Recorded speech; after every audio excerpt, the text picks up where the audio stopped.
चलो now start करते हैं आज का लेक्चर। अभी तक जो मैं कल पढ़ा चुका हूँ उसका शॉर्ट रिवीजन देता हूँ, उसके बाद हम आगे बात करेंगे।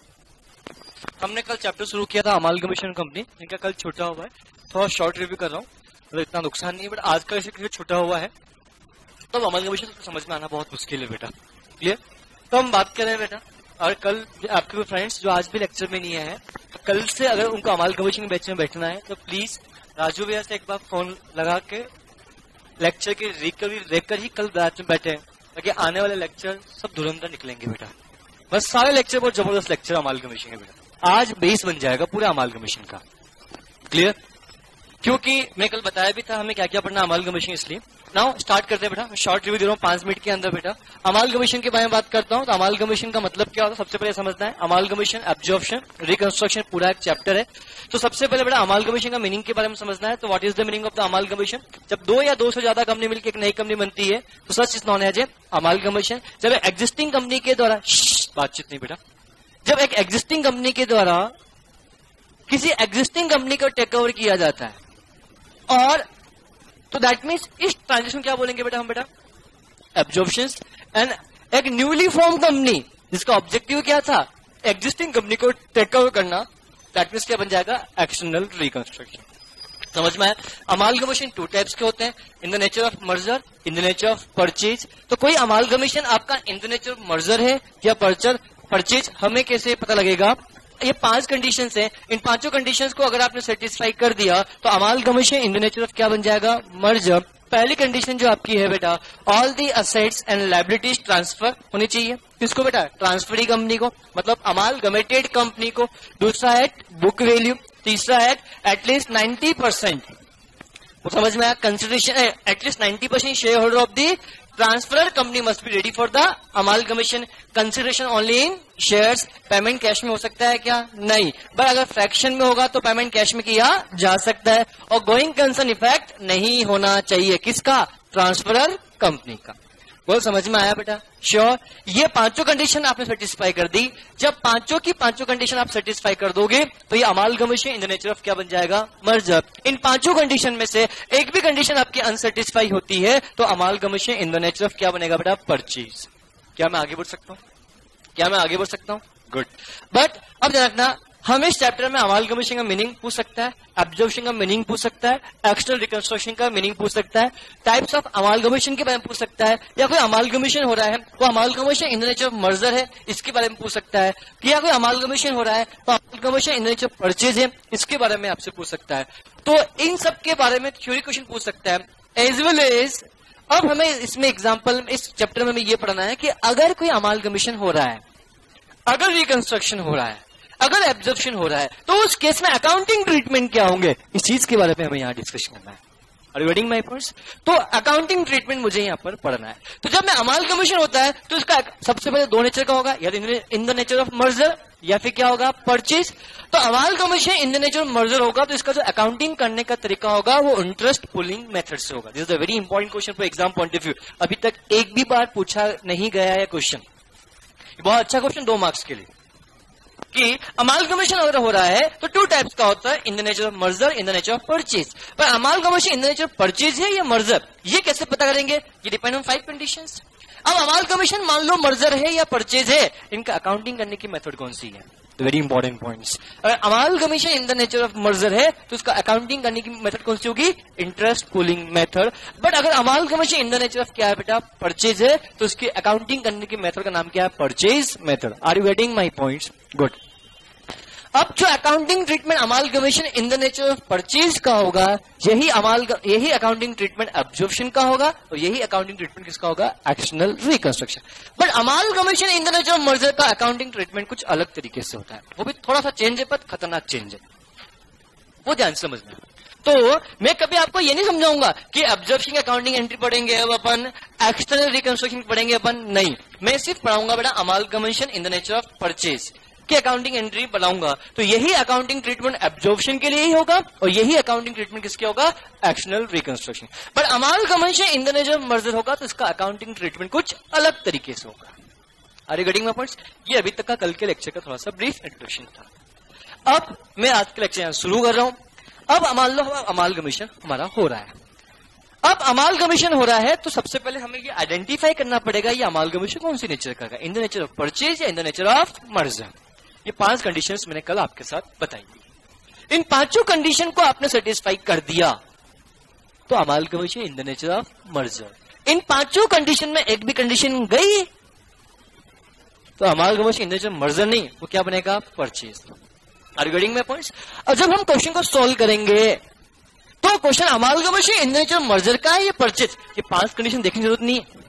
आपको उस क्वेश्चन को मानना है वो amalgamation in the nature of क्या है, परचेज। अगर क्वेश्चन में स्पेसिफिकली बोल दिया गया है कि ये amalgamation in the nature of merger है तो फिर उसको क्वेश्चन को मर्जर की तरह आपको सॉल्व करना पड़ेगा। Are you getting my points? और क्वेश्चन साइलेंट है, चुपचाप है, कुछ नहीं बोल रहा है, पास्ट अकाउंटिंग एंट्रीज, क्वेश्चन देख के समझ में आ रहा है क्वेश्चन अमालगमेशन का, ये तो मैं दावा बोल रहा हूँ। क्वेश्चन में से वर्ड आएगा असेट ट्रांसफर हो रही है या अमालगमेशन हो रहा है, ऐसा आ रहा है। अब वो अमालगमेशन कौन सा, मर्जर या परचेज, कुछ नहीं गिवन है, ऑलवेज परचेज, उसका अकाउंटिंग ट्रीटमेंट ऐसा होगा। जब क्वेश्चन साफ शब्दों में बोलेगा एब्जॉर्प्शन करना है तो एब्जॉर्प्शन की अकाउंटिंग ट्रीटमेंट करना, और एब्जॉर्प्शन का अकाउंटिंग ट्रीटमेंट कैसे होगा, ऐसे। क्वेश्चन साफ शब्दों में बोलेगा एक्सटर्नल रिकंस्ट्रक्शन हो रहा है तो ठीक है करेंगे ना, कैसे, ऐसे। Are you getting my points? पर अमालगमेशन हो रहा है और क्वेश्चन ने साफ शब्दों में बोल दिया है कि amalgamation in the nature of merger है, अकाउंटिंग एंट्री पास करो, तो फिर ऐसे। क्वेश्चन कुछ भी गिवन नहीं है तो मानना वो अमालगमेशन है, और कौन सी मेथड से बेटा, परचेज मेथड से, I mean in the nature of purchase के हिसाब से आपको करना है। Are you getting my points?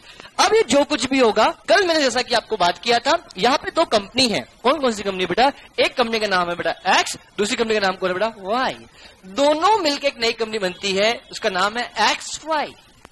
So knowledge क्या बन जाएगा बेटा, amalgamation. Are you getting my points? जब हम बात करते हैं ये एक्स है और एक वाई है, एक्स ने क्या किया, इसको टेक ओवर किया, बोलो, और नई कंपनी का नाम क्या है बेटा, एक्स लिमिटेड, मतलब इस एक्स ने वाई का बिजनेस टेक ओवर किया, एब्जॉर्ब किया, और उसके बिजनेस, अब वाई का बिजनेस इसमें मिल गया और बिजनेस किस नाम से रहा बेटा, एक्स। दैट मीन्स क्या बन गया बेटा, इसको क्या बोलेंगे, एब्जॉर्प्शन। ध्यान से, एक न्यू कंपनी को फॉर्म किया, एकदम चकाचक नई लेटेस्ट कंपनी को फॉर्मेशन किया, और करने का ऑब्जेक्टिव क्या था कि एक्स लिमिटेड कंपनी को मुझे टेक ओवर करना, that means this known as a external reconstruction. Is it clear? ये एकदम परफेक्ट क्लियर। अब अमालगमेशन हो रहा है, अब उसकी अकाउंटिंग एंट्री पास करनी है, तो अल्टीमेटली मुझे बताओ, ये एक्स ने, हमने वाई सब कुछ बात किया, एक्स ने इसका टेक ओवर किया, एक्स ने इसका टेक ओवर किया तो क्या फ्री में किया या पैसा देगा? जब एक्स और वाई मिलकर नई कंपनी बन रही है तो क्या एक्स वाई अब एक न्यू कंपनी बन गई, तो क्या इसके शेयर होल्डर यहां आ रहे होंगे, ऐसा थोड़ी होगा, इसके पुराने शेयर को कैंसिल करके इस कंपनी के शेयर इसको देने पड़ेंगे। ध्यान से सुनना, मैंने कुछ अच्छी बात बोल दी, हवा लगी नहीं किस बात से कि समझे आपने क्या बोल रहे हो, ध्यान समझना। X limited and Y limited दोनों मिलकर एक नई कंपनी बन रही है, तो उस कंपनी का नाम क्या बना, X Y limited, this is amalgamation. तो अल्टीमेटली क्या इस कंपनी को डिसकंटिन्यू पड़ेगा, इस कंपनी को डिसकंटिन्यू करना पड़ेगा, इस कंपनी को बंद करेंगे तो इस कंपनी में आएंगे, अब इस कंपनी को बंद करेंगे तो इस कंपनी के इक्विटी शेयर भी खत्म हो जाएंगे, इस कंपनी के प्रेफरेंस शेयर भी खत्म हो जाएंगे, डिवेंचर्स भी खत्म हो जाएंगे, इसकी भी इक्विटी शेयर खत्म, प्रेफरेंस शेयर सब कुछ खत्म करके क्या इसको पेमेंट किया जाएगा या नहीं किया जाएगा, बोलो क्या पेमेंट करना, रोकड़ा देने का, मतलब क्या रोकड़ा देना, अल्टीमेटली क्या कंसिडरेशन, दैट्स गुड। तो ये एक्स लिमिटेड वाई लिमिटेड इसको कंसिडरेशन देगी, इसको भी देगी, तो वो कंसिडरेशन कैसे निकाला जाएगा, मुझे ये सीखना है। एक्स ने वाई का बिजनेस टेक ओवर किया, साफ लिखना है, इसको पैसा देना पड़ेगा, अरे क्लियर।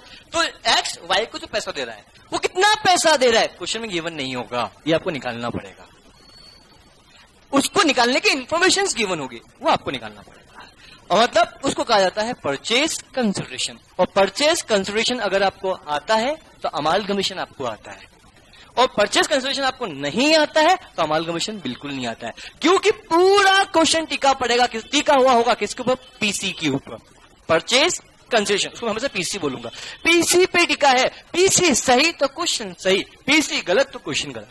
पीसी सही है, बात कीजिए आपने गलत कर दी है, 12 मार्क्स का क्वेश्चन 4 मार्क्स आपको मिलेगा ही मिलेगा।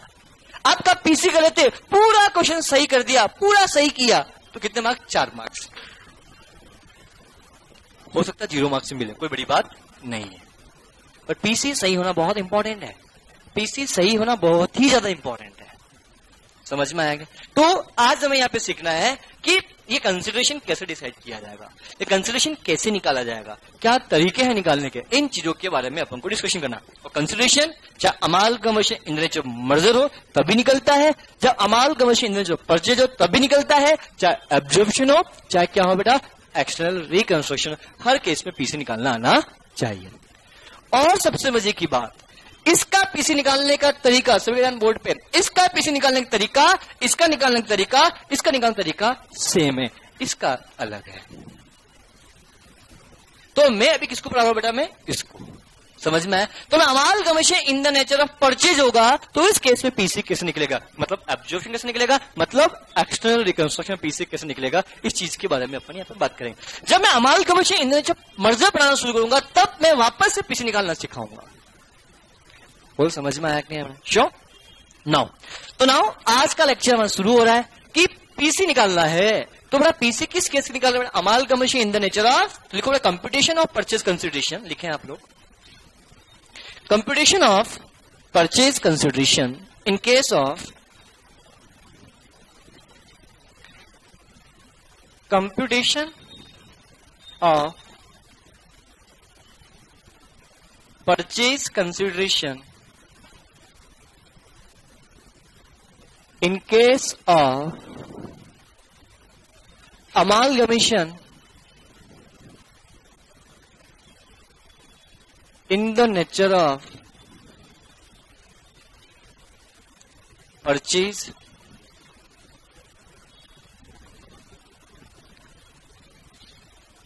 absorption or external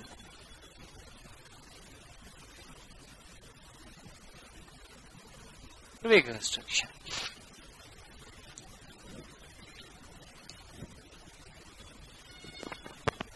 इन तीन केस में पीछे का तरीका सबका सेम रहेगा। अमालगमेशन इन द नेचर से मैं क्या पढ़ाऊंगा, मर्जर, मर्जर ये परचेज पढ़ा रहा हूं। जब मर्जर पढ़ाऊंगा उस केस में पीसी निकालने का तरीका बिल्कुल अलग चलेगा। बोल समझ में आया? तो इन केस में अगर जब पीसी निकाला जाएगा तो पीसी निकालने की बेटा दो मेथड्स हैं। पीसी निकालने की कितनी मेथड है बेटा? दो। पहला नेट असेट्स मेथड, दूसरा नेट पेमेंट मेथड। ये पीसी निकालने के दो तरीके हैं। पहला कौन सा? नेट असेट्स मेथड, दूसरा कौन सा? Net payment method. Very important points. तो एग्जाम में क्वेश्चन ये पूछ सकता है पीसी निकालने के कुल कितनी मेथड्स? दो, नेट असेट्स, दूसरी कौन सी? Net payment. और how to compute PC by net assets method और नेट पेमेंट मेथड, ये भी एग्जाम में क्वेश्चन पूछ सकता है। तो पीसी या तो इससे निकलेगा, ये क्या निकलेगा बेटा? किससे निकलेगा? सबको दिख रहा है ग्रीन कलर से बेटा, नेट पेमेंट, और क्या लिखा बेटा? Net assets. तो जो पीसी निकालना है वो पीसी नेट पेमेंट से है या नेट असेट्स से, जो ये सीखना है। बस यही सीख लिया तो पीसी निकालना सीख लिया, और ये नहीं सीखा तो पीसी निकालना नहीं सीख पाओगे बेटा। बहुत कम क्वेश्चंस में होंगे जहां पे आपके पास पीसी डायरेक्ट गिवन होगा, मतलब 10% प्रोबेबिलिटी है कि क्वेश्चन में पीसी डायरेक्ट गिवन होगा, थोड़ा कुछ आइडेंटिफाई करना पड़ेगा। 90% केस में पीसी को भी क्वेश्चन में गिवन होगा ही नहीं, आपको निकालना ही पड़ेगा। अब वो पीसी आपको निकालना है या तो नेट असेट से या नेट पेमेंट से, ये आपको सोचना है। क्वेश्चन कभी भी नहीं बोलता है कि पीसी इस मेथड से निकालना है, आपको खुद को सोचना पड़ेगा कि पीसी इस मेथड से है या इस पीसी इस मेथड से है। बस इस पे थोड़ा सा ध्यान देना बेटा कि जब मैं पीसी निकालने जाऊंगा तो पीसी कौन सी मेथड से निकालूं, या तो नेट असेट्स मेथड से या नेट पेमेंट मेथड से, या क्वेश्चन में पीसी जो निकालने की इंफॉर्मेशन गिवन है वो कौन से मेथड की गिवन है, नेट असेट्स की या नेट पेमेंट की। बस मुझे ये सीखने का, दैट्स इट। ये सीखा तो काम बन गया, मतलब आधा अमालगमेशन आपकी पकड़ में आ जाएगा। समझ में आया क्या? तो पीसी नेट पेमेंट से है या नेट असेट से, हम कैसे आइडेंटिफाई करेंगे? इसके लिए मैं, और वन मोर थिंग सर, अगर दोनों ही गिवन हो, हमें लग रहा है सर पीसी नेट पेमेंट से भी निकल रहा है नेट असेट से भी निकल रहा है, ऐसा हो सकता है। ऐसे क्वेश्चन मिलेंगे जहां पे पीसी नेट असेट से भी निकल रहा है, उसी क्वेश्चन पीसी नेट पेमेंट से भी निकल रहा है। It may be possible. In such situation PC net payment method से निकलेगा, दैट्स इट। अरे जब आपको क्वेश्चन में देख के लग गया, सबसे पहले आपको लग रहा है एक के मेथड लगी, वही लगाओगे। बट क्वेश्चन ही ऐसा ड्राफ्ट किया गया, उसमें नेट पेमेंट मेथड से पीसी निकल रहा है, नेट असेट से भी निकल रहा है। बोलो, तो पीसी ऑलवेज कौन सी मेथड से बेटा? नेट पेमेंट मेथड से पीसी निकाला जाएगा। Is it clear? Is it clear? Next point. अब जब पीसी इस मेथड से निकलेगा, समझ में आ गया? जब दोनों ही मेथड गिवन हो तो स्पेशल प्रिविलेज किसको दिएगा? नेट पेमेंट को या नेट असेट्स को? नेट पेमेंट को। Is it clear? इसमें किसी को दोहराए, कोई दिक्कत, कोई समस्या? क्या मैं आगे बढ़ सकता हूं? अरे बोलो, गुड। चलो सर ठीक है, समझ में आ गया। नेट पेमेंट से नेट असेट से कोई दोनों ही मेथड गिवन होगी तो उससे निकालेंगे। अगर क्वेश्चन ही स्पेसिफिकली बोल दिया पीसी नेट असेट्स तो नेट असेट्स, नेट पेमेंट तो नेट पेमेंट। जब क्वेश्चन गिवन ही ना हो तो आपको आइडेंटिफाई करना पड़ेगा कौन सी मेथड से पीसी है। हमने आइडेंटिफाई कर लिया नेट पेमेंट, ठीक है, अच्छी बात। हमने आइडेंटिफाई किया नेट असेट्स, अच्छी बात। सर आइडेंटिफाई किया, इस क्वेश्चन में दोनों ही लग रहे हैं तो कौन से लगाएंगे? Net payment. तो सर सब कुछ आइडेंटिफाई कर लेंगे, पर पहले तरीका तो बताओ, हम कैसे आइडेंटिफाई करेंगे पीसी नेट पेमेंट से नेट असेट से? और ध्यान रखना, जब किसी क्वेश्चन में कुछ आइडेंटिफाई नहीं हो रहा है तो पीसी कौन सी मेथड से होगा? नेट असेट्स मेथड से। तो सर ऐसा नहीं हर क्वेश्चन देखा आइडेंटिफाई नहीं हो रहा है, नेट असेट्स मेथड लगा दो ना। आपको हर क्वेश्चन में आइडेंटिफाई कर सकते हो। आप बहुत इजीली आइडेंटिफाई कर पाओगे पीसी नेट पेमेंट से या नेट असेट से। अगर नेट पेमेंट का हिसाब से पीसी नहीं निकल पा रहा तो पीसी नेट असेट्स मेथड से ही निकालना पड़ेगा। दूसरा ऑप्शन ही नहीं, तीसरा कोई ऑप्शन नहीं है। या तो इससे या उससे, पहले इससे नहीं तो इससे। सब दोनों से नहीं है, हमारा क्वेश्चन गलत है, ऐसा नहीं है। एनीवे, नाउ स्टार्ट करते हैं बेटा। वेरी वेरी इंपॉर्टेंट पॉइंट्स मैं बहुत सिंपल शब्दों में एकदम देसी भाषा में समझाऊंगा। देसी भाषा में ही आपको इस नोटबुक में लिखना है। नेट पेमेंट मेथड के लिए हम कैसे आइडेंटिफाई करेंगे कि पीसी जो गिवन है वो नेट पेमेंट से है या पीसी किससे बेटा? नेट असेट्स मेथड से। तो सबसे पहले बात करता हूं नेट पेमेंट। पेमेंट मतलब रोकड़ा। अरे बोलो, अब मुझे बताओ पेमेंट, नेट पेमेंट मतलब हमने कितना नेट पेमेंट किया। अरे अब मुझे बताओ ये पेमेंट करना है तो पेमेंट किसको करना है? थोड़ा ट्रांसफरी कंपनी के द्वारा ट्रांसफर कंपनी को दिया जाएगा।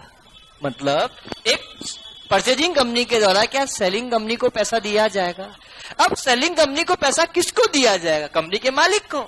अब कंपनी का मालिक कौन? Share holder. शेयर होल्डर कौन? Equity share and preference share. पहले मेरी पूरी बात को समझना, उसके बाद लिखने का मौका पूरा दूंगा मैं। अभी तक जो मैंने बोला इसको पूरा दोहरा रहा हूं। मुझे सिर्फ और सिर्फ सबसे इंपॉर्टेंट पॉइंट मेरा यही रहेगा, पीसी निकालना इंपॉर्टेंट नहीं है, पीसी की मेथड को आइडेंटिफाई करना सबसे इंपॉर्टेंट पॉइंट है। क्योंकि पीसी या तो इससे निकलेगा या इससे निकलेगा, निकाल लोगे। अरे बेटा पर ये भी तो इंपॉर्टेंट है, क्या पीसी उस मेथड निकल तो रहा है, बट क्या क्वेश्चन में इस मेथड से पीसी गिवन था तो इससे निकालो ना। क्योंकि स्पेशल प्रिविलेजेस किसको दी जाती है? नेट पेमेंट मेथड को। ध्यान से, अब पीसी नेट पेमेंट से करना है। पेमेंट करना रोकड़ा। बोलो, रोकड़ा देना है किसको? जिससे हमने उसका बिजनेस परचेज किया। अगर मैंने आपका बिजनेस परचेज किया तो क्या मैं आपको पैसा पे करूंगा? जो पैसा पे करूंगा वही तो अल्टीमेटली परचेज कंसीडरेशन है। और पैसा जिसको मैं पे कर रहा हूं किसको पे कर रहा हूं, ये भी तो इंपॉर्टेंट है। हाँ या ना?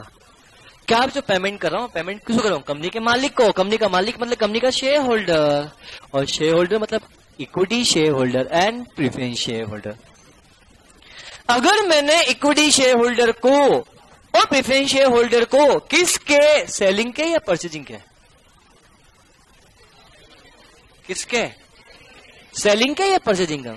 किसके द्वारा? परचेजिंग कंपनी के द्वारा, सेलिंग कंपनी के द्वारा।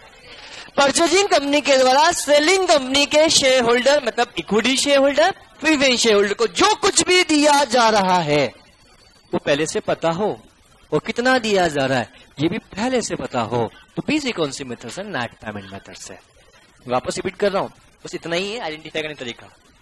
परचेजिंग कंपनी के द्वारा सेलिंग कंपनी के शेयर होल्डर को, तो very very important, share holder, मैं किसी और की बात नहीं कर रहा हूं।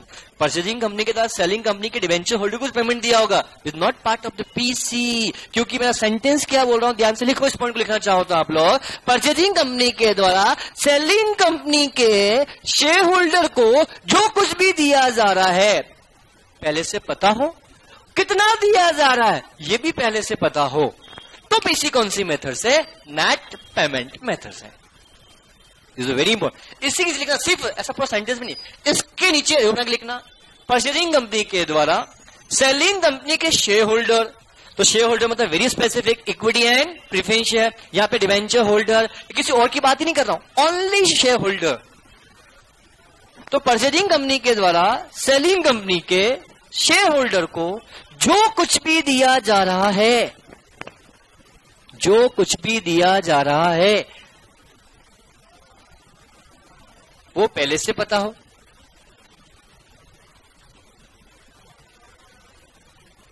जो पहले से पता हो, और कितना दिया जा रहा है ये भी पहले से पता हो, कितना दिया जा रहा है ये भी पहले से पता हो। तो पीसी कौन सी मेथड से? नेट पेमेंट मेथड से। तो पीसी कौन सी मेथड से बेटा? नेट पेमेंट मेथड से। और अच्छा पॉइंट लिखना है, अच्छा पॉइंट दिमाग में आया, बहुत समझ में आया। अब जो कुछ भी दिया जा रहा है परचेजिंग कंपनी के द्वारा सेलिंग कंपनी को, किसको दिया जा रहा है? फिर समझ लो, उसके बाद लिखना अपने शब्दों में ध्यान से, फिर समझ लो। अब परचेजिंग कंपनी के द्वारा क्या सेलिंग कंपनी को दिया जा रहा है या नहीं दिया जा रहा है? परचेजिंग कंपनी के द्वारा सेलिंग कंपनी को दिया जा रहा है, ये तो है। किसको दिया जा रहा है? शेयर होल्डर, मतलब किसको? Equity share and preference share को। तो जो कुछ भी दिया जा रहा है वो इक्विटी शेयर की फेस वैल्यू से कम भी हो सकता है और ज्यादा भी, वो प्रेफरेंस शेयर की कैपिटल से कम भी हो सकता है और ज्यादा भी, इस बात से फर्क नहीं पड़ता। This are very important points, फिर रिपीट कर रहा हूं। जो कुछ दिया गया परचेजिंग कंपनी के द्वारा सेलिंग कंपनी को, सेलिंग कंपनी के इक्विटी शेयर होल्डर को, सेलिंग कंपनी के प्रेफरेंस शेयर होल्डर को, वो उनकी फेस वैल्यू से ज्यादा भी दे सकते हैं, उनसे कम भी दे सकते हैं, बट फिक्स है ना, काम चल गया। कौन सी मेथड? Net payment method. मैं फिर रिपीट कर रहा हूं। परचेजिंग कंपनी के द्वारा, क्या बोला? परचेजिंग कंपनी के द्वारा के बारे में बात कर रहा हूं। किसकी बात कर रहा हूं बेटा मैं? परचेजिंग कंपनी के द्वारा सेलिंग कंपनी के शेयर होल्डर को जो कुछ भी दिया जा रहा है वो उनकी कैपिटल से ज्यादा भी हो सकता है, उनकी कैपिटल से कम भी हो सकता है, इस बात से फर्क नहीं पड़ता। This very important points.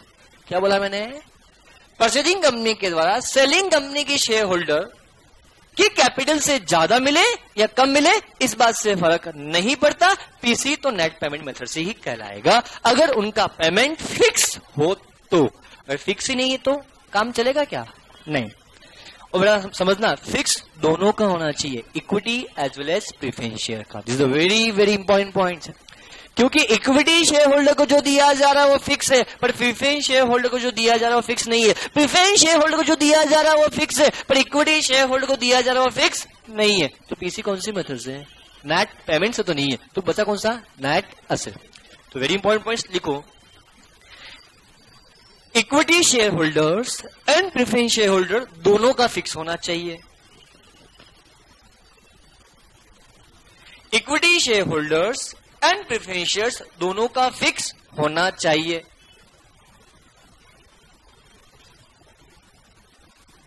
किसी एक का फिक्स से काम चले नहीं, दोनों का फिक्स होना चाहिए। मतलब इक्विटी शेयर का भी फिक्स और प्रेफरेंस शेयर होल्डर का भी फिक्स। किसी एक का फिक्स दूसरे का फिक्स नहीं, तो किसी नेट पेमेंट से तो नहीं होगा। अरे हाँ या ना? क्या मैं आगे बढ़ सकता हूं? नेक्स्ट स्पेशल पॉइंट लिखे हैं। अब सुनना, पहले समझना, सुनना, समझना और फिर लिखना। ध्यान से, बहुत अच्छा पॉइंट है। अब परचेजिंग कंपनी के द्वारा सेलिंग कंपनी को पैसा दिया जाएगा। अरे बोलो, मैंने क्या बोला? परचेजिंग कंपनी के द्वारा सेलिंग कंपनी को पैसा दिया जाएगा। सेलिंग कंपनी किसको? Share holder. शेयर होल्डर कौन? इक्विटी और प्रेफरेंस शेयर। अब इक्विटी शेयर होल्डर को मैंने जो कुछ बोला है स्पेसिफिक बोला, जो कुछ भी दिया जा रहा है वो फिक्स होना चाहिए। जितना दिया जा रहा है ये भी क्या होना चाहिए? फिक्स होना चाहिए। तो पीसी कौन सी मेथड से है? Net payment. Got it? Next, तो लिख चुके ऑलरेडी। बट मैंने क्या ये बोला कि इक्विटी शेयर के बदले में इक्विटी शेयर ही देना है? क्या प्रेफरेंस शेयर के बदले में प्रेफरेंस शेयर ही देना है? क्या ऐसा जरूरी है क्या amalgamation in the nature of purchase में? ना, ऐसा जरूरी amalgamation in the nature of merger में जरूरी है। अरे जब अमालगमेशन, तो बहुत अच्छा पॉइंट है ये। अगर अमाल, देखो 500 कंडीशन को पढ़ो, मैंने वहां लिखवाया है कंसिडरेशन ओनली शेयर्स। अरे लिखवाया नहीं लिखवाया? तो वो किसके लिए, मर्जर के लिए या परचेज के लिए? हम तो पर मर्जर नहीं या परचेज। तो परचेज में ऐसा कोई ऑब्लिगेशन तो नहीं है कि इक्विटी के बदले में इक्विटी। क्या इक्विटी शेयर को पेमेंट कैश में दे सकते हैं? हाँ, परचेज में हो सकता है, बट मर्जर में ना। मर्जर में तो कैश पेमेंट तब हो सकता है जब शेयर किस में आ रहे हो, फ्रैक्शन में। अरे नहीं समझा। तो वेरी इंपॉर्टेंट पॉइंट्स, अगर कोई भी कंपनी कोई भी परचेजिंग कंपनी जब सेलिंग कंपनी को कंसिडरेशन दे रही है, मैं क्या बोला, परचेजिंग कंपनी के द्वारा सेलिंग कंपनी को, मैंने क्या बोला, परचेजिंग कंपनी के द्वारा सेलिंग कंपनी को अगर जो कुछ भी कंसिडरेशन दिया जा रहा है, किसको, शेयर होल्डर को, मतलब किसको, इक्विटी शेयर और प्रीफरेंस शेयर, फिक्स होना चाहिए। कितना दिया जा रहा है ये फिक्स होना चाहिए, जो दिया जा रहा है वो भी फिक्स होना चाहिए। ये बता लिखा चुका ऑलरेडी। बट समझना, क्या पेमेंट कैश में हो सकता है? ठीक है, अब सुनना, कैश में हो सकता है? अरे परचेज के केस में पेमेंट कैश में हो सकता है? हाँ, मर्जर में ना। समझ में आया कि नहीं आया? क्यों, मर्जर की कंडीशन है ना, परचेज की स्पेसिफिक कंडीशन थोड़ी है क्या? अरे हाँ है ना। ध्यान से, अब बहुत ध्यान सुनना बेटा। परचेजिंग कंपनी के द्वारा, सुनना आप ध्यान से, अब नया पॉइंट बोलना चाह रहा हूं। परचेजिंग कंपनी के द्वारा सेलिंग कंपनी को, इक्विटी शेयर होल्डर को पेमेंट कैश में भी किया जा सकता है, इक्विटी शेयर में भी किया जा सकता है, प्रेफरेंस शेयर में भी किया जा सकता है, और डिबेंचर्स के फॉर्म में भी किया जा सकता है। कैसा पॉसिबल है बेटा? मैंने बोला कि परचेजिंग कंपनी के द्वारा सेलिंग कंपनी को जो पेमेंट किया जाएगा, क्या उसका फॉर्म ओनली शेयर होगा, शेयर के अलावा कुछ और भी हो सकता है? मैं फिर वापस रिपीट कर रहा हूं मेरी बात को।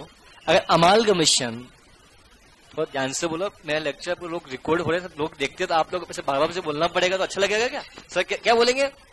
जो लेक्चर वेंडर से बच्चे पढ़ रहे हैं सारे, थोड़ा ध्यान से, मैंने एक ही चीज को दो बार बोल रहा हूँ, थोड़ा ध्यान से बोलो बेटा, मेरे शब्दों को ध्यान से सुनो। मैंने क्या बोला? अगर हम पीसी पढ़ रहे हैं, किस केस का पढ़ रहे हैं, परचेज का या मर्जर का? तो जब परचेज का पढ़ रहे हैं तो परचेजिंग कंपनी के द्वारा सेलिंग कंपनी को जो पीसी दिया जाएगा वो क्या शेयर में होगा या शेयर के अलावा किसी और फॉर्म में भी हो सकता है? शेयर के अलावा किसी और फॉर्म में भी हो सकता है। अब आया समझ में? ठीक है। दूसरा पॉइंट, किसी और फॉर्म मतलब इक्विटी शेयर का आप पेमेंट इक्विटी शेयर में कर सकते हो, इक्विटी शेयर को पेमेंट आप प्रेफरेंस शेयर में कर सकते हो, इक्विटी शेयर को पेमेंट आप डिबेंचर्स में भी कर सकते हो, इक्विटी शेयर को पेमेंट आप कैश में भी कर सकते हो। और यही पॉइंट प्रेफरेंस शेयर के भी एप्लीकेबल होगा। प्रेफरेंस शेयर को आप प्रेफरेंस शेयर पेमेंट कर सकते हो, प्रेफरेंस शेयर को आप कैश दे सकते हो, प्रेफरेंस शेयर को आप डिबेंचर सकते हो, प्रेफरेंस शेयर को आप इक्विटी भी दे सकते हो। तो any amount given to share holder whether in cash, whether in kind, is a part of PC. Ayushi गर्दन क्यों लाई? हाँ, और समझ में आया बेटा? तो ध्यान समझना, अगर परचेजिंग कंपनी के द्वारा सेलिंग कंपनी के शेयर होल्डर को चाहे पेमेंट कैश में किया जाए, चाहे इक्विटी शेयर में किया जाए, चाहे प्रेफरेंस शेयर में किया जाए, चाहे डिबेंचर्स में दिया जाए, पीसी का पार्ट बनेगा। This very important points. समझ में आया प्रवीण बेटा? क्या है पॉइंट? सभी को क्लियर है? ये समझ में अच्छे से आ रहा है ना? एक बार फिर समझाऊं वापस से। मैंने क्या बोला कि जब पेमेंट मेथड की बात करें तो जो कुछ दिया जा रहा है वो फिक्स है। कितना दिया जा रहा है? फिक्स है। तो पीसी कौन सी मेथड से? नेट पेमेंट मेथड से। अब जो कुछ दिया जा रहा है वो जो कुछ क्या, जो कुछ दिया जा रहा है ये इक्विटी शेयर हो सकता है, जो कुछ दिया जा रहा है ये प्रेफरेंस शेयर हो सकता है। मैंने क्या लिखवाया साइंटिस्ट ध्यान से? हमने क्या लिखवाया? जो कुछ दिया जा रहा है वो पहले से फिक्स होना चाहिए। कितना दिया जा रहा है ये भी फिक्स होना चाहिए। तो जो कुछ दिया जा रहा है मतलब क्या? जो कुछ में इक्विटी शेयर भी हो सकता है, जो कुछ में प्रेफरेंस शेयर भी हो सकता है, जो कुछ में डिबेंचर्स भी हो सकता है, और जो कुछ में कैश भी हो सकता है। तो ये जो कुछ दिया गया है फिक्स। अब ये अमाउंट कितना कितना दिया जा रहा है ये भी फिक्स हो गया। तो पीसी कौन सी मेथड से है? बोलो। नेट पेमेंट मेथड से। इसको मैं और बेहतर समझाता हूं। से एग्जांपल, एक ये परचेजिंग कंपनी है, ध्यान से समझना, ये बहुत ही इंपॉर्टेंट चीज है। जो कुछ दिया जा रहा है और जितना दिया जा रहा है ये फिक्स होना चाहिए। हम मान लो इक्विटी शेयर होल्डर है, ये प्रेफरेंस शेयर होल्डर है। बहुत ध्यान से समझना, इससे समझ में अच्छे से आएगा जो मैंने लिखवाया है इस पॉइंट को।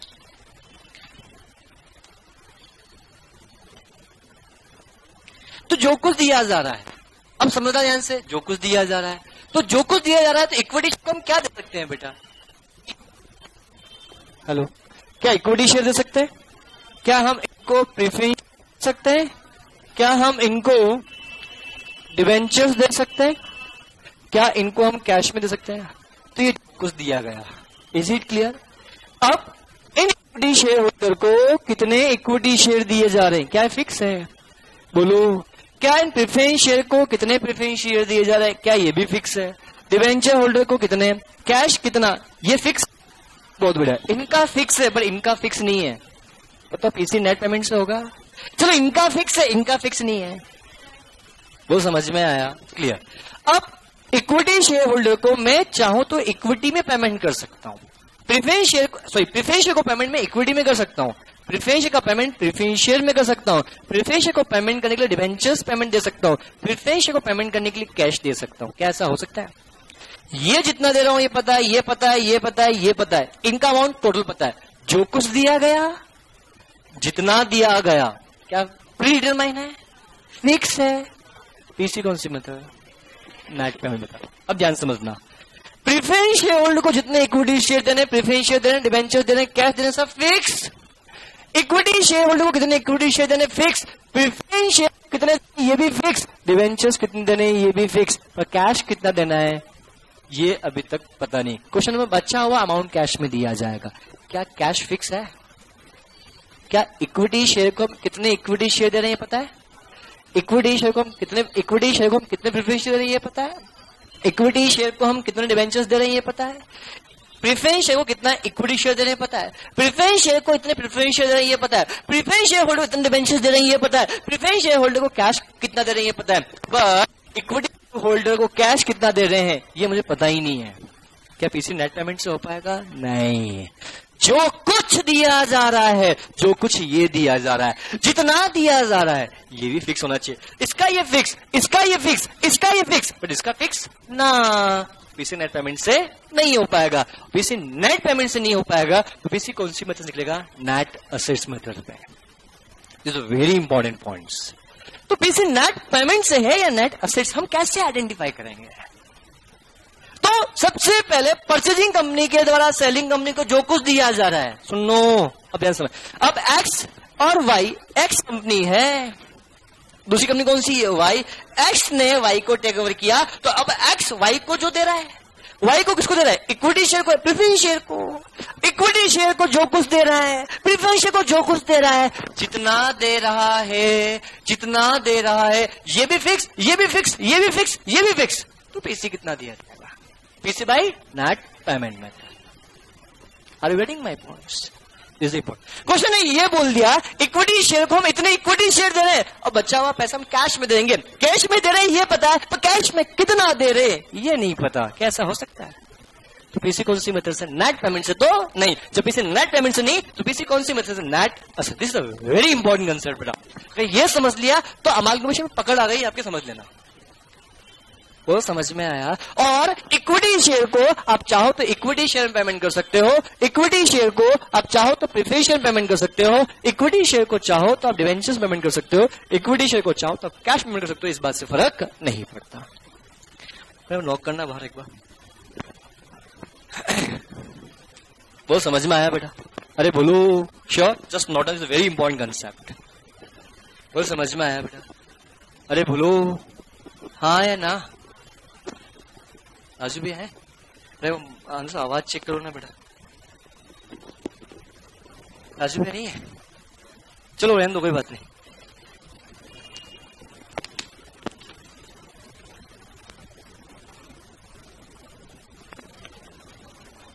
हेलो हेलो, चलेगा पीछे दो बेटा।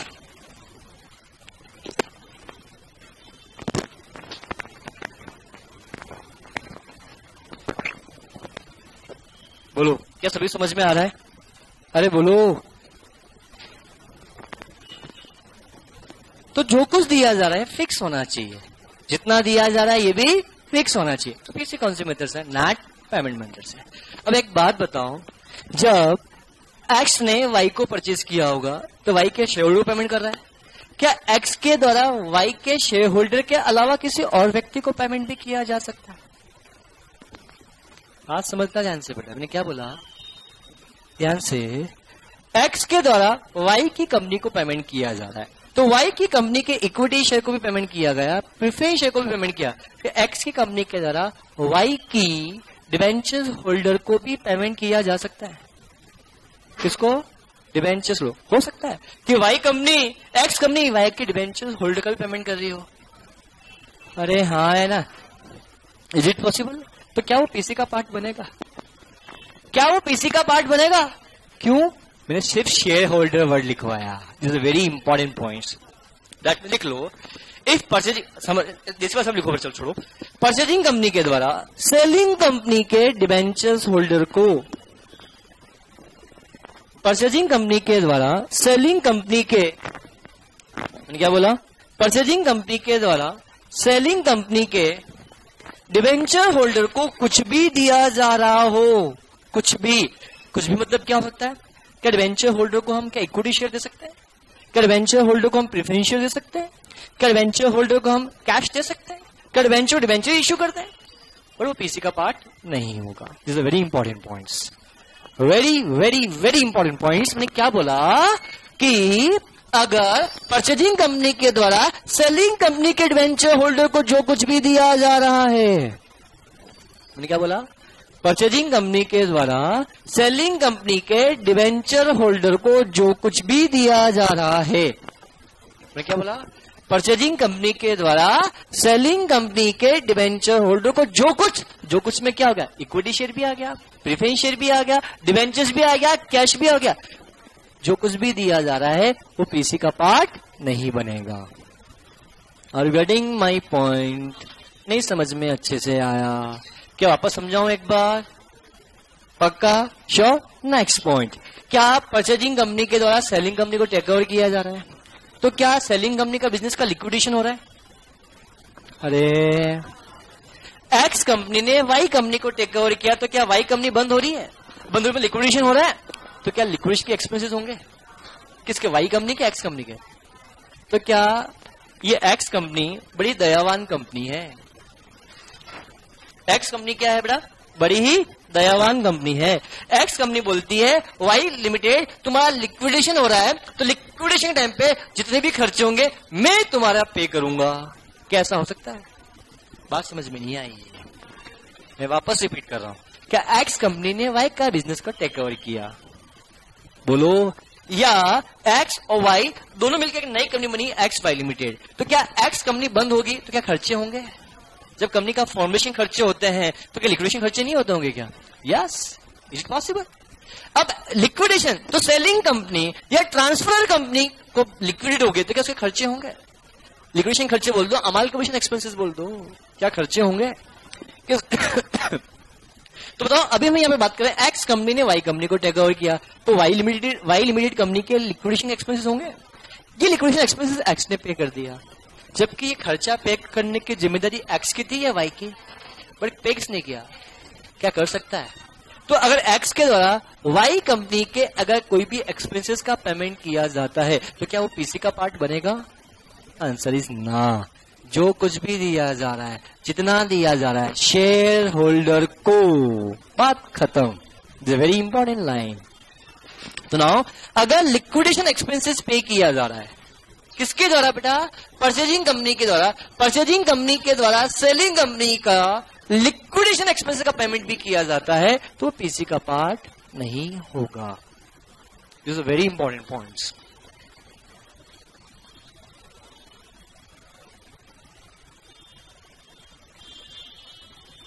बेटा ये जितने भी पॉइंट्स मैंने बोले हैं सिर्फ वो नेट पेमेंट मेथड के ऊपर ही एप्लीकेबल होंगे। ये सारे पॉइंट्स नेट एसेट्स के ऊपर एप्लीकेबल नहीं होते। जब नेट एसेट्स की बात करेंगे तो वहां बिल्कुल अलग चलेगा। बोल, समझ में आया नहीं आया? अरे बोलो। तो नाउ जितने पॉइंट्स मैंने अभी तक लिखवाए हैं इनको वन बाय वन रिकॉल करते हैं, फिर अपन आगे सम अप करेंगे। सबसे पहली बात, पी से निकालने कितनी मेथड बेटा? 2 मेथड। कौन कौन से? नेट एसेट्स से नेट पेमेंट। नेट एसेट्स और नेट पेमेंट। जब पीसी नेट एसेट्स से भी निकल सकता होगा, सॉरी नेट एसेट्स से भी निकल सकता होगा, पीसी नेट पेमेंट से भी निकल सकता है, तो पीसी कौन सी मेथड से? नेट पेमेंट मेथड से हम निकालेंगे। बात खत्म। Is it clear? Sir PC net payment से पीसी निकल पाना संभव नहीं है, तो पीसी नेट असेस मेथड से निकलेगा। वो बहुत आराम से बात तय है, निकलेगा वो तय है, बात खत्म। क्या मैं आगे बढ़ सकता हूँ? गुड। अब मैं नेक्स्ट पॉइंट के बारे में बात करता हूँ। तो कोई पीसी आपका नेट पेमेंट से है या नेट असेट से, हम कैसे पता करेंगे? हम नेट पेमेंट का समझ लेते हैं। अगर पीसी नेट पेमेंट से नहीं निकल पा रहा है तो पीसी नेट असेट निकलेगा। तो पीसी नेट पेमेंट मेथड से है या नेट असेस मेथड से, हम कैसे पता करेंगे? तो परचेजिंग कंपनी के द्वारा सेलिंग कंपनी के शेयर होल्डर मतलब equity shares and preference share, purchasing company के द्वारा सेलिंग कंपनी के शेयर होल्डर को जो कुछ भी दिया जा रहा है, जो कुछ मतलब इक्विटी शेयर मतलब प्रेफरेंस शेयर्स मतलब डिबेंचर्स इन कैश, कुछ भी हो सकता है। तो जो कुछ दिया जा रहा है, जितना दिया जा रहा है, इक्विटी शेयर दिया जा रहा है, प्रेफरेंस शेयर दिया जा रहा है, डिबेंचर्स दिया जा रहा है, कैश दिया जा रहा है, जितना मतलब अमाउंट फिक्स होना चाहिए। बोलो हाँ है ना? Good. Same case preference share के लिए जो कुछ दिया जा रहा है, equity preference share debentures cash, जितना दिया जा रहा है amount fix that mean PC कौन सी मेथड से? नेट पेमेंट मेथड से। और इक्विटी शेयर होल्डर को जो कुछ दिया जा रहा है उनकी कैपिटल के अमाउंट से कम भी हो सकता है और ज्यादा, इस बात से फर्क नहीं पड़ता। इसको इनसफिशिएंट कारण नहीं मानेंगे। बोल समझ में है? प्रेफरेंस शेयर को जो कुछ दिया जा रहा है वो उनकी कैपिटल से कम भी हो सकता है और ज्यादा, इस बात से पीसी पे इंपैक्ट नहीं पड़ेगा। Regarding my points clear? But debenture holder को जो कुछ दिया जा रहा है, क्या समझना? हमने क्या बोला बेटा? Debenture holder. तो डिबेंचर होल्डर को जो कुछ भी दिया जा रहा है वो पीसी का पार्ट नहीं बनेगा। चाहे डिबेंचर होल्डर को पेमेंट करने के लिए हमने इक्विटी शेयर क्यों नहीं दिया गया हो, डिबेंचर्स को पेमेंट करने के लिए हमें कैश में भी क्यों नहीं दिया गया हो, डिबेंचर्स को पेमेंट करने के लिए हमने इक्विटी शेयर क्यों नहीं दिया, प्रेफरेंस शेयर क्यों नहीं दिया, डिबेंचर्स क्यों नहीं दिया, कैश क्यों नहीं दिया, इस बात से फर्क नहीं पड़ता, वो कभी भी पीसी का पार्ट नहीं बनेगा। हमने परचेजिंग कंपनी ने लिक्विडेशन कंपनी परचेजिंग कंपनी ने सेलिंग कंपनी के लिक्विडेशन एक्सपेंसेस का पेमेंट भी क्यों नहीं किया जा रहा है, वो पीसी का पार्ट नहीं बनेगा। Is it clear? और जो पीसी नेट पेमेंट से नहीं निकल पाएगा तो पीसी कौन से निकलेगा? नेट असेस मेथड से। Is it clear? अब नेट पेमेंट मेथड से पीसी कैसे निकलता है? मैंने बड़ा पीसी निकालना सिखाया नहीं अभी तक।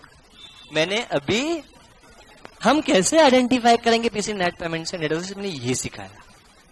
अब मुझे ये सीखना है, तो सर नेट पेमेंट से नहीं तो नेट असेट से।